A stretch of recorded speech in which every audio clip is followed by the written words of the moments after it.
Muy buen día, nosotros vamos a hablar de las uncinarias, principalmente del Necator americanus y del ancilostoma duodenal, como parte de un proyecto de la materia de laboratorio clínico a cargo de la docente Leticia Aurora Lucero Díaz. Estos dos parásitos son muy parecidos, se clasifican de la misma manera. Ambos son parásitos definitivos. Esto significa que están en nosotros por un largo tiempo o hasta que los tratemos. Son endoparásitos, que significa que están dentro de nosotros. Son del reino metazoo, esto significa que son del reino animal, que son pluricelulares y con célula procariota. Son helmintos, esto significa que son gusanos y se pueden llamar nemátodos o nematelmintos. Estos son gusanos cilíndricos invertebrados. También son hematrófagos, que significa que se alimentan de nuestra sangre. La distribución geográfica de la uncinariasis ocurre en áreas con climas húmedos y cálidos y ocurre en áreas tropicales y subtropicales, donde el saneamiento y la higiene son deficientes. La vía de contaminación del parásito Ancistoma duodenal es dérmica u oral. Puede encontrarse en un estado latente al igual que el parásito Nector americanus durante 200 días. Existe un estado prepatente que dura de 6 a 8 semanas en la piel humana. Estos parásitos tienen ciertas tendencias que les facilita o que es un poco razonable el hecho de que se adhieran a la piel. Bien, estos parásitos sufren o tienen pignotropismo, esto quiere decir que se van a adherir a todo lo que tocan, tienen termotropismo, esto quiere decir que siempre buscan la temperatura más alta y sobre todo existe el geotropismo negativo, esto que quiere decir que los parásitos se encuentran dispuestos en la parte superior de la tierra en la que se encuentran en movimiento ondulante, siempre a la espera y siempre buscando la dermis. Entonces, ¿qué es lo que va a pasar? Tiene el contacto principalmente con el pie, se adhieren a todo lo que toca. Ya tocaron el pie, buscan la mayor temperatura. La dermis tiene una temperatura ideal para ellos. Y además el geotropismo negativo pues facilita que se encuentren en las partes superiores, que es donde suele tener contacto el pie. Bien, en los suelos que facilitan la presencia de estos parásitos son suelos lodosos, son suelos arenosos, relativamente húmedos y donde el sol no tenga mucha presencia, el sol no impacte de manera directa, por eso les suelen gustar los suelos hojosos. Estas características lo suelen presentar zonas cafetaleras aquí en México, por ejemplo en Veracruz o en el estado de Chiapas. Bien, dentro de los estadios del Necator americanus y del Ancylostoma duodenale de las uncinarias, encontramos obviamente un estadio como el huevo. En el huevo podemos decir que cuentan con una membrana única, una membrana pequeña, el contenido suele ser granuloso y fino, además de que los huevos son ovalados o eliptiformes.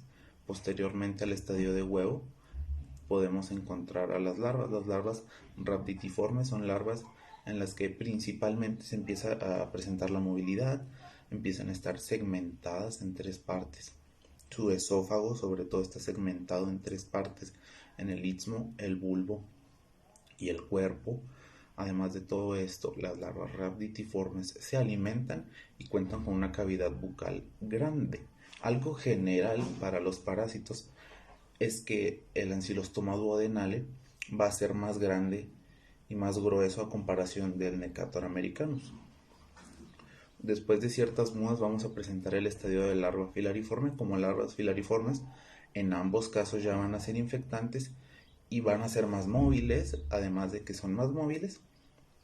Ya no vamos a apreciar la separación que suele tener el esófago, ya no vamos a apreciar la cavidad bucal como antes lo hacíamos, además de que estas larvas van a dejar de alimentarse. En este estadio vamos a encontrar las mayores diferencias para poder distinguir entre un parásito y otro. Principalmente comenzando por el ancylostoma duodenale vamos a encontrar que su cavidad bucal es grande a comparación de la del Necator y sobre todo lo más importante es que presenta colmillos o ganchos. Presenta dos en la parte dorsal, dos ganchos y dos pares de ganchos en la parte ventral. Los que están hacia el exterior son más grandes y al interior obviamente son más pequeños. en contraparte con el Necator americanus, que presenta una cavidad bucal pequeña y un par de placas semilunares cortantes en la parte ventral y un par cortante en la parte dorsal. Además de esto, el Necator americanus presenta una forma de S a comparación del Ancylostoma duodenale, que presenta una forma de C.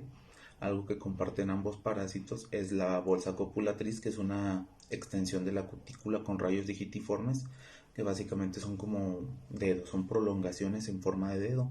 La diferencia entre una y otra es que para el Ancylostoma duodenale las prolongaciones van a ser más cortas que las prolongaciones que se presentan en el Necator americanus.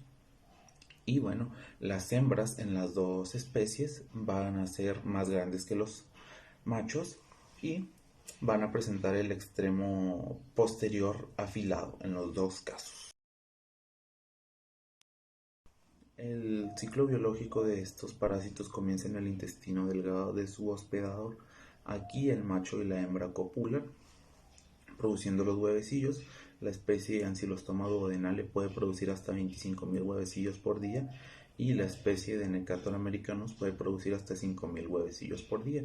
Estos huevecillos van a salir a través de las heces y van a caer principalmente en el suelo o en la tierra. Una vez que están en la tierra, pues son susceptibles a degradarse o a destruirse, por así decirlo, ante altas y bajas temperaturas, alta y baja humedad, a la luz del sol, al agua salada. Y bueno, dependiendo de las condiciones en las que se encuentren estos huevecillos, es en las el tiempo que van a tardar en embrionar. Cuando las temperaturas son ideales para ellos, sea de 20 a 30 grados, van a tardar aproximadamente 48 horas máximo en embrionar. Sin embargo, cuando la temperatura se encuentra de 7 a 13 y 14 grados, tardan aproximadamente de 7 a 10 días en embrionar. Una vez que embrionen, vamos a encontrar a la larva rhabditiforme de primer estado.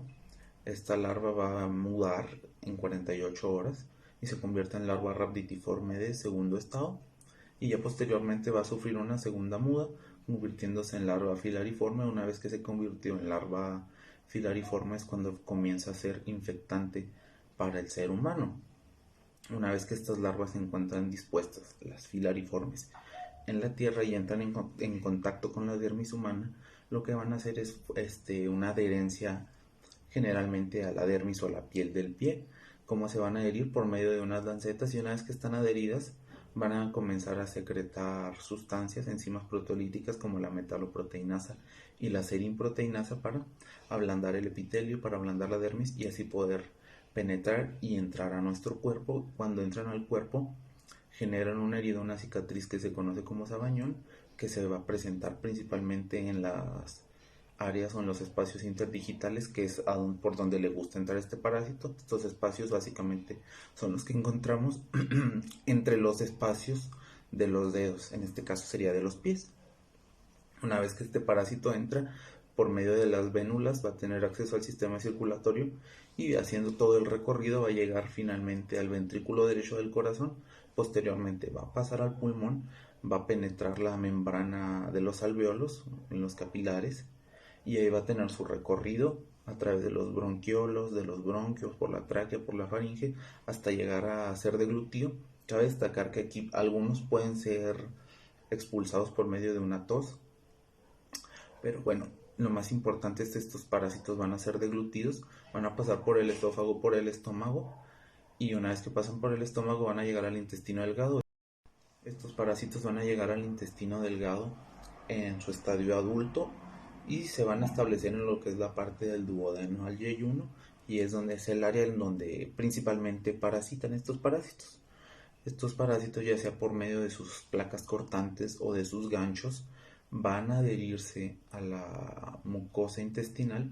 ¿Cómo se van a adherir? Bueno, van a liberar hialuronidasa, lo que degrada la mucosa intestinal y va a facilitar su adherencia. Una vez que ellos colocan, por así decirlo, su popote, van a comenzar a succionar la sangre.